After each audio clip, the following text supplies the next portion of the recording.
আসসালামু আলাইকুম ভিউয়ার্স, আপনারা সবাই কেমন আছেন? আশা করছি অনেক ভালো আছেন। তো আজকে কিন্তু প্রথমেই দেখিয়ে দিচ্ছি আমি একটা মাটির খোড়া কিনেছি, সেটাকে কিভাবে প্রসেসিং করলাম। তো এখানে আমি ভালো করে একটু ধুয়ে তারপরে একটু ভিজিয়ে রাখবো। তো ভিজিয়ে রাখার ফলে এটা একটু পানি নিয়ে নেবে আর এটার ভিতরে যে অতিরিক্ত গন্ধ থাকে সেটা কিন্তু পরিষ্কার হয়ে যাবে। আমি ভালো করে পরিষ্কার করে ধুয়ে এটাকে ভিজিয়ে রেখেছি, বেশ হাফ ঘন্টার মতো হবে। তো তারপরে এটাকে ভালো করে মেজে ঘষে এনে আমি একটু শুকাতে দিয়েছি। তো যেহেতু এগুলি শুকনা থাকে অল্পতেই পানিটা শুকিয়ে যায়, তারপরে এখানে সরিষার তেল মাখিয়ে নেব।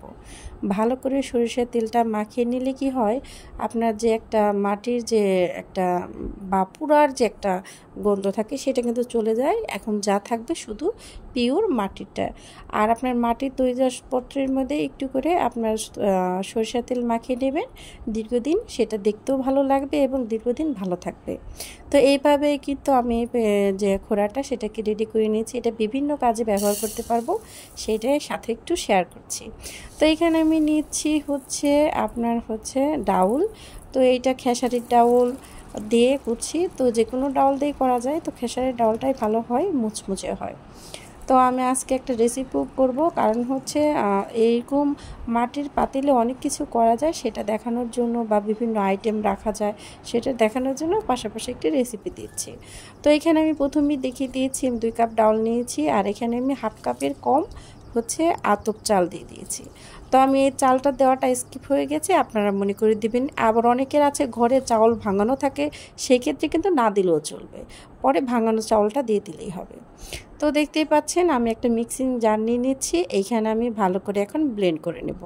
অনেকেই চাউলের ঝামেলাটা করতে চায় না, এর জন্য আমি চাউলটা একসাথে দেখাই নাই। আপনাদের যাদের ঘরে ভাঙানো আছে তারা আর আনাম চালটা দেবেন না। তো দেখেন আমি এখন মিক্সিং করে নিয়েছি। আর সেই যে বললাম যে মাটির পাতিল কি কি কাজে ব্যবহার করা যায়, এগুলো কিন্তু আপনি রান্না করে রাখতে পারবেন। মাছ ভাজি করতে গেলে আপনি আর এটার মধ্যে মাখাতে পারবেন। ডাউল যে কোনো জিনিস, অর্থাৎ কোটাকাটি থেকে শুরু করে যে কোনো জিনিসই আপনি কিন্তু এই মাটির পাতিলে করতে পারবেন।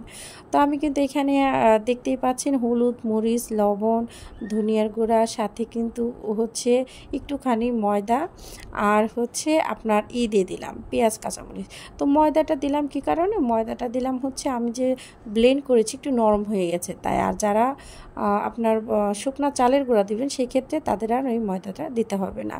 তো এইভাবে আমি একটু ভালো করে মাখিয়ে নিচ্ছি, কারণ আমি কিন্তু এটাকে ভালো করে মাখিয়ে এক সাইডে রেখে দেব। তো রেখে দিয়ে শুরু করছি চুলার পর্ব। তো দেখতেই পাচ্ছেন চুলায় কিন্তু সরাসরি আমি কড়াই বসিয়ে দিয়ে একটু বেশি করে তেল দিয়ে দিচ্ছি। তারপর একে একে ভেজে নিচ্ছি ডালের বড়া। তো এই ডালের আমরা পেঁয়াজি বলতে পারি, বড়া বলতে পারি, যে যেটা বলতে পারি। তো আমি আজকে কিন্তু পেঁয়াজির মতো করে নিচ্ছি, বড়া বলছি, পেঁয়াজি বলছি, মিক্স হবেন না, সবই কিন্তু একই। তো আমি ভালো করে উল্টে পাল্টে নিচ্ছি। আর আমার যে সবগুলোই মানে একবারে হয় নাই দেখে আমি 2 বারে দিয়ে নিলাম। তো সবগুলোই আমি ভালো করে উল্টে পাল্টে ভেজে নিচ্ছি। রেসিপিটা খুবই সহজ। আমি আসলে আজকে বেসিকলি আপনার মাটির যে তৈজসপত্র আমরা কিনতে অনেক সময় ভয় পাই মনে করি। আগে কিন্তু মা খালারা মাটির পাতিল, ঢাকনা, তারপর কলস, হ্যাঁ, এই ধরনের জিনিসই কিন্তু বেশি ব্যবহার করতো। এখন যেহেতু সিলভার, প্লাস্টিক অনেক ধরনের কিছু এসে পড়েছে, এর জন্য কিন্তু আমরা এই ব্যবহারটা একবারেই কমিয়ে দিয়েছি। তো যাই হোক, আমি কিন্তু দেখেন একের পর এক কিন্তু সবগুলো অল্প অল্প করে ভেজে নিচ্ছি। যেহেতু এগুলো আমি করছি, পেঁয়াজও করছি, তো একটু একটু বেশি তেলের মধ্যে অল্প অল্প করে দিয়েই ভাজতে হয়। বেশি একসাথে দিলে কিন্তু ভাজাটা সুন্দর হবে না। তো একটু ধৈর্য সহকারে ধীরে বারে আপনারা এটা করে নেবেন, তাতেই কিন্তু খুব সুন্দর মুচমুচে পেঁয়াজটা হয়ে যাবে। তো আমরা এইভাবে করে সবগুলো পেঁয়াজও ভেজে নিয়েছি। আর ভাজার পর দেখেন সেই মাটির খোড়া নিয়ে এসেছি।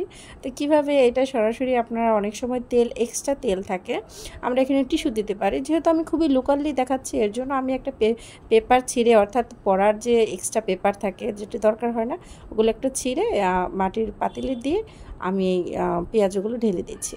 কারণ হচ্ছে আপনার এক্সট্রা যদি তেলটা থাকে সেটা এই পেপারে নিয়ে নেবে। আর দেখতেও মাশাআল্লাহ অনেক সুন্দর হয়েছে। আর আমি যে মাটির পাতিলটা ইউজ করেছি সেটাকে তো দেখালাম কিভাবে আপনার প্রসেসিং করে খুব সহজেই এইগুলোতে মধ্যে আপনি যে কোনো খাবার পরিবেশন করতে পারেন এবং এনজয়ভাবে খেতেও পারবেন। আর মাটির যে পাতিল কিন্তু ব্যবহার করলে শরীরের জন্য অনেক উপকার হয়। অনেকে হয়তো বা আমরা স্কিপ করি, যেহেতু আমাদের সহজলভ্য অনেক কিছু এসে গেছে বাজারে।